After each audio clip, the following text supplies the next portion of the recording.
Hello दोस्तों, मैं GK Yadav स्वागत करता हूं आपका अपना यूट्यूब चैनल साइंस के सफर में। हाँ, आप सभी को सबसे पहले बहुत बहुत धन्यवाद क्योंकि मेरा चैनल 1K हो गया। ठीक है, तो आज हम आपका 5 अंक कंप्लीट करने वाले हैं। इस वीडियो में हम लोग करने वाले हैं आज दर्पण सूत्र, जो बहुत खास है। ठीक है, दर्पण सूत्र बोर्ड एग्जाम में कई बार आता है। 5 अंक का ये प्रश्न है, तो आप ये वीडियो में अंतिम समय तक बने रहिएगा, बहुत मजा आएगा। और बिल्कुल नए अंदाज में हम F बराबर 2 जगह सिद्ध कराए थे, उसी तरह हम दर्पण सूत्र आपको सिद्ध कराने चल रहे हैं। ठीक है, अवतल दर्पण में हम लोग ये देखेंगे अभी। ठीक है, तो आप आइए वीडियो को आगे बढ़ाते हैं। अभी तक आप ये पीछे वाला वीडियो नहीं देखे हैं तो देख लीजिए उसको। ठीक है, और इसको अभी सीख लीजिए। चलिए तो आगे बढ़ते हैं। ठीक है, तो आइए सबसे पहले हम क्या किए हैं, एक अवतल दर्पण यहाँ पे बनाए हैं। देखेंगे ध्यान से। सबसे पहले में क्या किए हैं, एक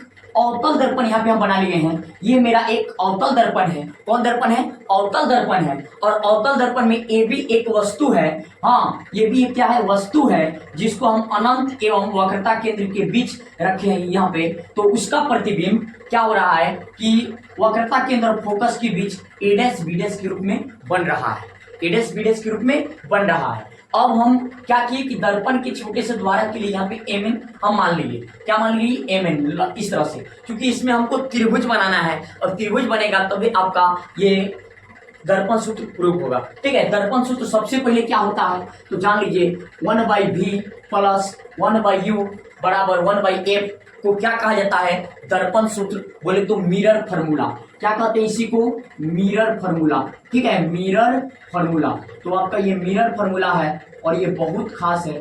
ठीक है, तो आप इसे सीख लेंगे जरूर और कोशिश करेंगे कि इसी वीडियो में हम पूरा कोशिश करेंगे कि आपको इसी वीडियो में पूरा सिखा दे। ठीक है, हाँ, अगर अभी वीडियो में अंतिम समय तक बन रहे थे तो A बराबर 2 सीखे थे, उसी तरह आप मिरर फार्मूला को हमेशा के लिए सीख लेंगे। ठीक है, तो आप ध्यान से देखेंगे वीडियो को। आइए वीडियो को स्टार्ट करते हैं। हाँ, तो इतना तक आपको बता दिए कि ये सबसे पहले ए बी एक वस्तु रख दिए हैं। उसके बाद ये भी एक हम वस्तु मान लिए और इसका प्रतिबिंब a डैश b डैश के रूप में यहाँ पे बना। तो ये भी एक वस्तु, इससे एक प्रकाशिक किरण को गुजारी जो दर्पण से परावर्तन के बाद फोकस से होते हुए यहाँ पे आया। फिर एक दूसरा प्रकाशिक किरण हम वक्रता केंद्र से भेजी, तो वक्रता केंद्र से जो किरण जाती है पुनः उसी पथ से वापस लौट जाती है। तो देखिए, दो परावर्तित किरण एक दूसरे को यहाँ पे काटा, अर्थात a डैश b डैश के रूप में यहाँ पे इस वस्तु का क्या बन रहा है? प्रतिबिंब। क्या बन रहा है? प्रतिबिंब। तो अब एक बात जान लीजिए कि वस्तु यहाँ पे वस्तु है, आइए क्या बना? प्रतिबिंब। तो ध्रुव ये है, P क्या है? ध्रुव। तो ध्रुव से लेके वस्तु तक की दूरी को वस्तु दूरी कहते हैं। हाँ, और ये फोकस से लेके ध्रुव तक की दूरी को फोकस दूरी कहते हैं। इसे छोटा एफ से दिखा दिए, ये वस्तु दूरी को u से दिखा दिए। ठीक है, ये माइनस में सब हम लिख ले, सब अवतल दर्पण है तो अवतल दर्पण में माइनस में लिया जाता है चीज। ठीक है, हाँ, तो देखेंगे ध्यान से। तो यहाँ पे फोकस दूरी को f मान लिए, उसके बाद ये फोकस दूरी pf क्या है? छोटा f, तो छोटा f मान लिए।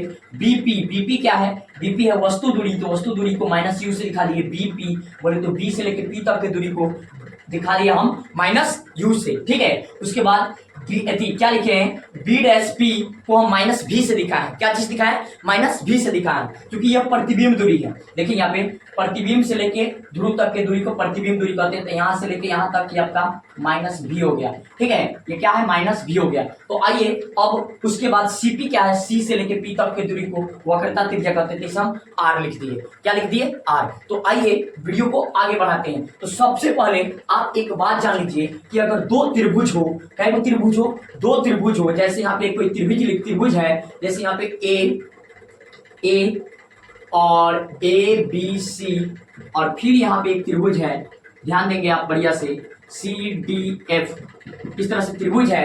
इस त्रिभुज का देखिए 90 डिग्री और ये त्रिभुज का 90 डिग्री, अर्थात इसका कोण B, इसका कोण D के बराबर है। कितना डिग्री से? 90 डिग्री से।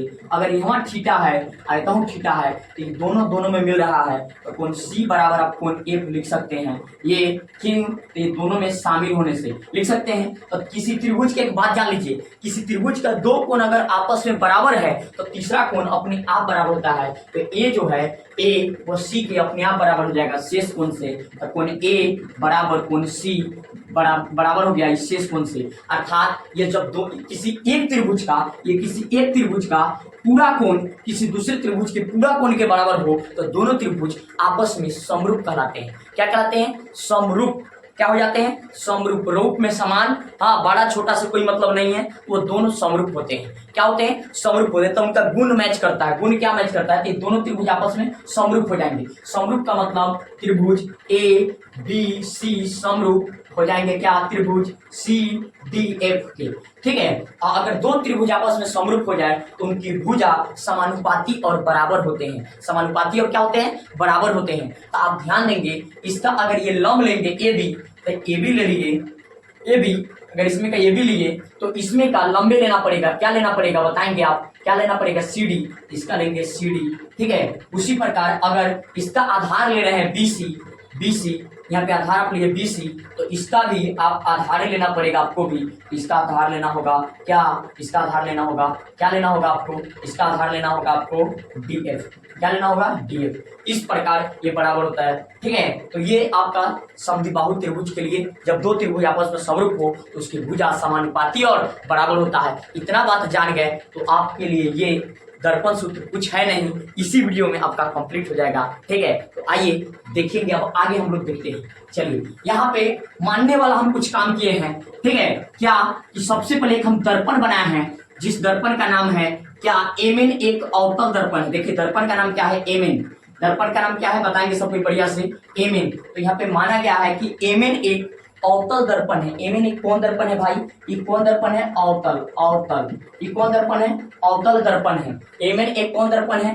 अवतल दर्पण है। ठीक है। अवतल दर्पण है जिसका ध्रुव पी, जिसका ध्रुव क्या माने हैं? पी। जिसका ध्रुव हम पी माने हैं, ध्रुव पी। वक्रता केंद्र सी। देखिए वक्रता केंद्र क्या माने? सी। वक्रता केंद्र सी, फोकस एफ है। हाँ, ये भी एक वस्तु है। ये भी एक क्या है? ये वस्तु है। हाँ, ये भी एक वस्तु है जो अनंत एवं वक्रता केंद्र के बीच स्थित है। देखिए अनंत, इधर अनंत है, इधर वक्रता केंद्र। अनंत और वक्रता केंद्र के बीच क्या है? स्थित है, जिसका प्रतिबिंब वक्रता केंद्र और फोकस के बीच ए डैश बी डैश के रूप में बन रहा है। जो अनंत पर स्थित है, जिसका प्रतिबिंब ए डैश बी डैश के रूप में बन रहा है। बस इतने लिखना है आपको। फिर से सुनिए, माना कि एमएन एक अवतल दर्पण है। ये देखिए नहीं, बस फिगर में देखिए, याद हो जाएगा। माना कि एमएन एक अवतल दर्पण है जिसका ध्रुव पी वक्रता केंद्र सी है। हाँ, ये भी एक वस्तु है जो अनंत एवं वक्रता केंद्र के बीच स्थित है, जिसका प्रतिबिंब वक्रता केंद्र और फोकस के बीच ए डैश बी डैश के रूप में बन रहा है। बस इतना लिख देना है। उसके बाद, ठीक है, उसके बाद इसमें वस्तु दूरी ये सब को हम दिखा दिए। हाँ, दर्पण के ध्रुव से फोकस तक की दूरी को फोकस दूरी, और दर्पण के ध्रुव से वक्रता त्रिज्या तक के वक्रता केंद्र के बीच की दूरी को वक्रता त्रिज्या कहते हैं, आर। और ये सबको हम यहाँ पे दिखा चुके हैं। तो आइए हम लोग को सबसे पहले इसमें जो त्रिभुज बन रहा है उस त्रिभुज में आप नजर दौड़ाएंगे और ध्यान देंगे। देखिए हम यहाँ पे कलई कर दे रहे हैं हल्का सा, आपको ज्यादा समझ में आए। ये वाला त्रिभुज में पहले देखना है, इस त्रिभुज और इस त्रिभुज में आपको झांकना है। देखिए हम जो रंगे हैं आप बस उसी में देखेंगे, बाकी क्या हम नहीं देखेंगे। यहाँ पे दो त्रिभुज बन रहा है। क्या त्रिभुज कौन कौन है? तो हम लोग को चल रहे हैं अभी। ठीक है। अब हम इसको सिद्ध कर रहे हैं। तो त्रिभुज किसमें चल रहे हैं देखेंगे ध्यान से। त्रिभुज ए बी सी। त्रिभुज क्या नाम है? ए बी सी तथा दूसरे का त्रिभुज का नाम बताएंगे। क्या नाम है? ए डैश।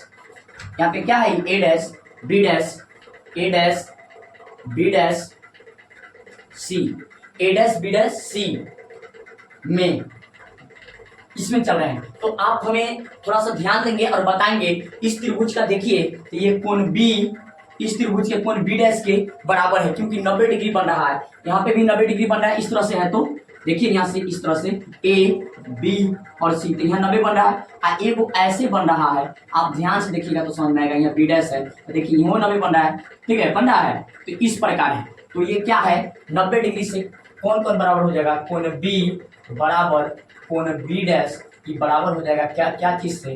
समकोण से। समकोण बोले तो 90 डिग्री से। ठीक है। हाँ, समकोण से ये आपका बराबर हो गया। चलिए, तो हम लोग को तीनों कोण बराबर कर देना है। पहले इस त्रिभुज में चलेंगे, ये दोनों त्रिभुज में चलेंगे, तो ये दोनों त्रिभुज का तीनों कोण आपस में बराबर कर देंगे, तब बोलेंगे कि त्रिभुज क्या है? समरूप है। तो आइए देखते हैं आगे। ध्यान देंगे आप, क्या, तो देखिए ये कोण बी बराबर कोण बी डैश हो गया। क्यों? क्योंकि ये 90 डिग्री यहाँ पे भी बन रहा है, 90 डिग्री यहाँ पे बन रहा है, तो 90-90 से समकोण से दोनों आपस में बराबर हो गया। अब देखिए एक जब क्या हो कि दो रेखा एक दूसरे को काटती है तो इस प्रकार बना शीर्षाभिमुख कोण आपस में बराबर होता है। अगर थीटा बनेगा तो थीटा बनेगा। तो यहाँ पे आप देखिए ये वाला कोण और ये वाला कोण आपस में क्या होगा, बराबर होगा। मतलब कोण सी बराबर कोण सी होगा, कोण सी बराबर कोण सी होगा। क्या है? ये आपका शीर्षाभिमुख कोण से, कौन से? शीर्षाभिमुख कोण से, ठीक है, शीर्षाभिमुख कोण से याद कर लेंगे इसे, या शीर्षाभिमुख कोण से। अब ओकरा बाद या उभयनिष्ठ कोण से लिख सकते हैं, दोनों में शामिल है, कोण सी दोनों में शामिल है। देखिए इसमें भी है इसमें भी है।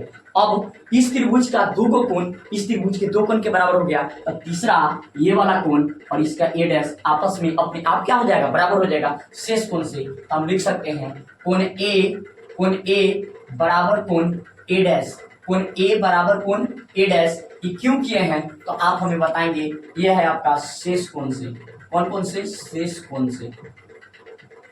अब देखिए इस त्रिभुज का तीनों कोण इस त्रिभुज के तीनों कोण के बराबर है, तो ये दोनों त्रिभुज आपस में क्या कहलाएंगे, समरूप। यहाँ पे दिखा देंगे, इसीलिए त्रिभुज ए बी सी समरूप त्रिभुज क्या नाम है, ए डैश बी डैश सी।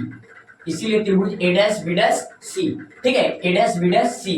एक मिनट थोड़ा सा देख लेते हैं कि आपको दिख रहा है कि नहीं, ठीक है। हाँ चलिए दिख रहा है, पूरा क्लियर दिख रहा है। तो आप ध्यान देंगे और सीखने का कोशिश करेंगे। तो बोलिए इतना तक समझ में आपको आया अच्छा से? तो ये दोनों आपस में क्या है, अब इस समरूप हो गया। तो जब दो त्रिभुज आपस में समरूप हो तो उसकी भुजा समानुपाती और बराबर होता है। उसकी भुजा क्या होता है, समानुपाती और बराबर होता है। उसकी भुजा जो है वो आपस में क्या होते हैं, समानुपाती और बराबर होते हैं। उसकी भुजा जो है समानुपाती और क्या होता है, बराबर होता है। तो एक मिनट, चलिए तो अब हम लोग को इस पर से आगे देखना है, ठीक है, इस पर से आगे समझना है और देखना है कि हम आपको बताए हैं कि ये जैसे यहाँ तक आपको समझ में आया, इतना तक आ गया कि दो त्रिभुज आपस में समरूप हो तो उसकी भुजा समानुपाती और क्या होता है, बराबर होता है। तो देखेंगे ध्यान से, ये त्रिभुज आपका बनाते, इस त्रिभुज का ये लेंगे लंब, इसका भी लेना पड़ेगा लंब। बोले तो अगर हम इसमें का ए बी ले, ये भी बोले तो लंब, इसका भी लंब लेना होगा। तो क्या हो जाएगा, अगर ए बी बाटा इसमें का क्या लेना होगा, यही लेना होगा, मतलब ए डैश बी डैश, ठीक है, लंब बराबर। अगर हम इसमें का आधार लिए बी सी तो इसमें का ये भी लेना होगा, अर्थात अगर आप ये ले रहे हैं बी सी तो बी सी बाटा इसमें का भी यही लेना होगा, क्या, बी डैश सी। ये आपका बन गया फर्स्ट समीकरण। ये आपका बन गया कौन समीकरण, फर्स्ट समीकरण। आप इसे याद रखेंगे कि ये मेरा कौन समीकरण, फर्स्ट समीकरण। चलिए एक समीकरण की और आवश्यकता है, उसके बाद एक बराबर बोले दर्पण सूत्र सिद्ध हो। चलिए नेक्स्ट, अब आपको इसके बाद किस त्रिभुज में झांकना है, तो भाई अब इसके बाद आपको इस त्रिभुज में झांकना है जिस त्रिभुज को हम कलय कर रहे हैं। ये वाला त्रिभुज में अब हम लोग को देखना है, ये वाला त्रिभुज। इधर वाला से काम हो गया, इस वाला से हमें कोई मतलब नहीं है। अब हमें इस वाला त्रिभुज में देखना है, ठीक है, ये वाला त्रिभुज में हमें क्या करना है, देखना है। तो आप अब ध्यान देंगे, ये वाला त्रिभुज में बोले तो अब हम चल रहे हैं, तो आप समझ गए। तो इसी प्रकार इसमें भी देखिए, इस त्रिभुज में भी देखिए, तो आपको कुछ नजर आएगा। क्या नजर आएगा, ध्यान देंगे। यहाँ पे ये एन पर कितना डिग्री बन रहा है, 90 डिग्री। एन पर क्या बन रहा है, 90 डिग्री। यहाँ बी पर क्या बन रहा है, 90 डिग्री। मतलब 90 डिग्री से दोनों क्या है, एन और बी डैश आपस में क्या हो जाएगा, बराबर। उसके बाद भाई एक देखिए, तो एक कोण यहू में है, मतलब ये उभयनिष्ठ कोण से दोनों में क्या है, शामिल है। तो ये अपने आप यहू बराबर हो जाएगा। तो जब दो कोण बराबर तो तीसरा अपने आप बराबर, तो एम जो है ए डैश के अपने आप क्या हो जाएगा, बराबर हो जाएगा। तो आप इतना लिखने की कोई आवश्यकता नहीं है। अब आप डायरेक्ट यहाँ से लिख सकते हैं, चित्र से इसी प्रकार। क्या लिख सकते हैं, चित्र से इसी प्रकार, जगह है किए हैं उसी तरह क्या अगर समझ जाएगा। चित्र से इसी प्रकार, ठीक है, चित्र से इसी प्रकार। अगर आप क्लास 10th या 12th का विद्यार्थी है तो ये वीडियो आपके लिए बहुत खास है। 12th वालों के लिए भी बोल रहे हैं, 10th वालों को भी बोल रहे हैं।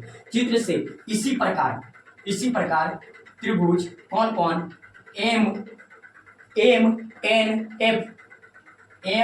एन एफ समरूप। आप कहिएगा भैया डायरेक्ट कर रहे हैं, तो डायरेक्ट नहीं, हम आपको समझा के कर रहे हैं, चित्र से आप इसी प्रकार जगह किए हैं। और नहीं तो आप चाहे तो लिख भी सकते हैं कि कोण एन बराबर कोण बी डैश 90 डिग्री से बराबर, एफ बराबर एफ शीर्ष अभिमुख कोण से बराबर और शेष कोण से एम बराबर ए डैश लिख के तब कर सकते हैं। लेकिन वो बहुत लंबा हो जाएगा, आप चित्र से बोल दिए तो काम इतने पर हो जाएगा। 5 नंबर का है, आप काहे ज्यादा दिमाग लगा रहे हैं। एम एन एफ हो गया। अब इतना तक आपको आ गया समझ में, तो इस समरूप हो गया। किसके समरूप होगा? ये वाला त्रिभुज के। किसके? त्रिभुज त्रिभुज क्या नाम है त्रिभुज का? ए डैश बी डैश एफ, ए डैश बी डैश एफ के। ये दोनों त्रिभुज आपस में समरूप हैं। तो आइए अब हम क्या करने जा रहे हैं, ध्यान देंगे आप बढ़िया से। इसमें का ये वाला इसका लंब लेंगे, इसका भी लंब लेना पड़ेगा, ठीक है। तो हम अब लेने चल रहे हैं, अगर इसमें का एम एन लेंगे, एम एन तो इसमें का लेना होगा ए डैश बी डैश। तो हम ले लिए ए डैश बी डैश, ए डैश बी डैश। इधर थोड़ा लिखते हैं, ध्यान देंगे आप। इसमें का लंब लेंगे तो इसमें का भी लेना होगा। तो इधर हम ले लिए एम एन क्या ले लिए? M N. तो इधर भी लेना पड़ेगा A dash B dash. M N क्या है? M N. तो ए डैश बी डैश बराबर इधर अगर हम इसका आधार ले, हाँ इसका आधार ले, अगर एन एफ ले, एन एफ, तो इसका भी लेना पड़ेगा क्या? B dash F. क्या लेना होगा? B dash F. तो ये ले लिए। अभी एक नहीं मान लीजिए धरले से सेकेंड समीकरण, क्या कि गलत हो जाएगा। तो अब यहाँ क्या करेंगे आप देखेंगे बढ़िया से। एम एन जो है, एम एन आप बढ़िया से देखिए। तो एम एन जो है एम एन किसके बराबर है? ए बी के। एम एन किसके बराबर है? एम एन जो है किसके बराबर है? ए बी के। तो आप यहाँ दिखा सकते हैं कि चूंकि एम एन बराबर क्या है? ए बी है। एम एन बराबर क्या है? ए बी है। इसीलिए जहाँ एम एन है वहाँ क्या डाल देंगे? A B. अब बटा नीचे डाल देंगे ए डैश बी डैश, उसी तरह उतार देंगे। और यहाँ पे एम एन की जगह पर क्या डाल दिए? A B. एम एन की जगह पर हो गया ए बी, आज सब उतार देंगे उसी तरह। अब बराबर एन एफ का एन एफ, अब बटा नीचे बी डैश एफ है तो बी डैश एफ, ये आपका हो गया। अब इसके बाद आगे हम लोग को क्या करना है देखिए, ध्यान देना है। अभी नहीं मानेंगे, नहीं तो गलत हो जाएगा। हाँ लिख देंगे यहाँ, चूंकि दर्पण का द्वारक छोटा है। दर्पण का द्वारक क्या है? छोटा है। दर्पण के चौड़ाई को दर्पण का द्वारक कहते हैं। छोटा है इसलिए क्या होगा? छोटा है इसलिए क्या होने वाला है? तो आप ध्यान देंगे, छोटा है इसलिए भाई एन एफ जो है, एन एफ को कुछ नहीं करें तो एन एफ बराबर हो जाएगा किसके? पी एफ के। तो यहाँ पे लिख देंगे कि एन एफ बराबर पी एफ। एन एफ बराबर पी एफ, मतलब एन एफ के जगह पर क्या डाल देना है? P F. एन एफ के जगह पर क्या डाल देना है? P F. एन एफ के जगह पर अब हम पी एफ को डालने चल रहे हैं, ठीक है। आप ध्यान से देखेंगे तो यहाँ पे क्या मिल जाएगा? ए बी बटा नीचे ए डैश बी डैश, अब बराबर इधर मिलेगा एन एफ के जगह पर पी एफ, तो ये लिखा जाएगा क्या? पी एफ, अब बटा नीचे बी डैश एफ जो है वही। इसको अब आप बोल लीजिए सेकेंड समीकरण। क्या बोल लीजिए? सेकेंड समीकरण। काम हो गया है, ठीक है। काम आपका इतना तक हो गया है। अब इसके बाद हम लोग को क्या कर देना है? प्रूफ कर देना है कि ये आपका ये इसके बाद तनी ध्यान दीजिएगा, इधर देखिएगा, यहाँ चमक रहा है, यहाँ से देखिएगा, ठीक है। तो यहाँ से आप बढ़िया से देखेंगे खूब अच्छा से, क्योंकि यहाँ से आपको सीख लेना है ये चीज, देखेंगे अच्छा से। चलिए, तो अब इतना तक आ गया आपको समझ में। अब इसके बाद हम क्या करने वाले हैं, ये सब के मान को यहाँ से डाल देंगे। A B. हाँ, अब एक ना इसके बाद क्या होने वाला है ध्यान देंगे आप। समीकरण यहाँ हम लिखते हैं, यहाँ लिख देते हैं समीकरण एक तथा दूसरे समीकरण एक तथा दो से हम चल रहे हैं, एक और दो। अब एक बात बताइए, इस समीकरण का एलएचएस देखिए और इस समीकरण का एलएचएस देखिए, दोनों आपस में क्या है? बराबर। तो ये दोनों चल जाएगा हाथ जोड़ा के तारों के शहर में घूमने, खत्म। इतना से इतना खत्म हो गया, मतलब ये चल जाएगा। हाँ, तो ये तुलनात्मक विधि से समाप्त हो गया, मतलब ये इतना बराबर, तो इतना और इतना भी आपस में बराबर, मतलब एलएचएस बराबर, तो आरएचएस भी आपस में बराबर, अर्थात इतना बराबर इतना होने वाला है। तो क्या होने वाला है भाई, ध्यान देंगे आप। BC बटा बी डैश सी बराबर होने वाला है किसके, इतना के पी एफ बटा P dash F, B dash F के क्या होने वाला है, बराबर होने वाला है। तो अब आप यहां से सीखेंगे अच्छा से, थोड़ा सा बस 2 मिनट और है आपका वीडियो और उसके बाद आपका ये समाप्त हो जाएगा। तो देखिए इतना तक हो गया, ये दोनों आपस में बराबर हो गया। अब इस सभी मान को डाल दीजिए, आप इस सभी मान को इसमें डाल दीजिए। चलिए तो बीसी को क्या कर रहे थे, बीसी को कुछ कर रहे का, बीसी को फिगर में देखिए, तो बीसी को फिगर में कुछ नहीं करे, कुछ नहीं करे बीसी को फिगर में। तो हम क्या कहेंगे, बीसी को जब कुछ नहीं करे तो बीसी के जगह पर कुछ मान रख देंगे। जैसे आप समझिए यहाँ बी है, यहाँ सी है, यहाँ पी है, तो इतना को कुछ नहीं करें, तो आप मान लीजिए कि 10 मीटर लंबा रस्सी है, यहाँ से कोई 5 मीटर काट के चल गया, यह यहाँ से कोई इतना 5 मीटर काट के चल गया, तो कई मीटर बचेगा, 5 मीटर काट किए हैं, पूरा में से इतना को घटा लिए हैं तो निकल गया है। सेम बात हमको ये निकालने के लिए इतना में से इतना को क्या कर लेंगे, घटा लेंगे, अर्थात बीसी के जगह पर हम क्या डाल देंगे, सीपी माइनस डालेंगे, पीसी माइनस सीपी। ये तो इसकी जगह पर इस तरह से डाल सकते हैं, ये बीसी के जगह पर डाल सकते हैं हम क्या, बीपी माइनस इतना घटा लेंगे, इतना बीसी में पूरा बीसी में से इतना को घटा लेंगे, तो ये बनेगा हमारा क्या बन जाएगा, इतना में से, ध्यान देंगे आप यहाँ से, थोड़ा सा जल्दी समझ में नहीं आता है सबको, ठीक है। सीपी अब बटा अब बी डैश सी को कुछ कर रहे का नहीं, बी डैश सी इतना है, इतना को कुछ नहीं कर रहे हैं, तो ये इतना को तो कर रहे हैं, तो सीपी में से बी डैश पी को घटा लेंगे तो ही निकल जाएगा। देखिए इतना में से इतना घटा लेंगे तो ही नहीं निकल जाएगा। तो हम लोग क्या लिख सकते हैं, CP minus B dash P. अब इन्हें आइए पीएफ को पीएफ रहने दीजिए, कहें कि पीएफ को इधर कुछ कर रहे हैं, चलिए जो काम का है वो रहने दीजिए। बी डैश एफ को कुछ कर रहे हैं का, बी डैश एफ को इतना को नहीं, कुछ नहीं कर रहे हैं, तो इतना में से घटा सकते हैं। बी डैश पी में से पीएफ को घटा लीजिए, तो बी डैश पी में से हम घटा सकते हैं पीएफ को। अब इतना तक हो गया, सबका मान डालिए, सॉल्व कीजिए, आपका मान निकल जाएगा। चलिए बीपी को क्या करें, बीपी है, बीपी को माइनस यू कर रहे हैं, तो माइनस यू माइनस। सीपी को क्या करें, सीपी को करें माइनस आर, तो आप माइनस आर रख दीजिए। चलिए बटा सीपी को क्या करें, माइनस आर, तो माइनस आर रख दीजिए। उसके बाद माइनस बी डैश पी है, बी डैश पी को माइनस भी करें, तो माइनस भी। अब आगे बढ़िए, इसके बाद हाँ पीएफ को क्या करें, एफ, तो यहाँ पे माइनस एफ डाल दीजिए। उसके बाद बी डैश पी को क्या करें, माइनस भी, तो माइनस भी माइनस। पीएफ को क्या करें, एफ माइनस, मतलब माइनस एफ घेर के लिख दिए माइनस एफ। चलिए इतना तक समझ में आया।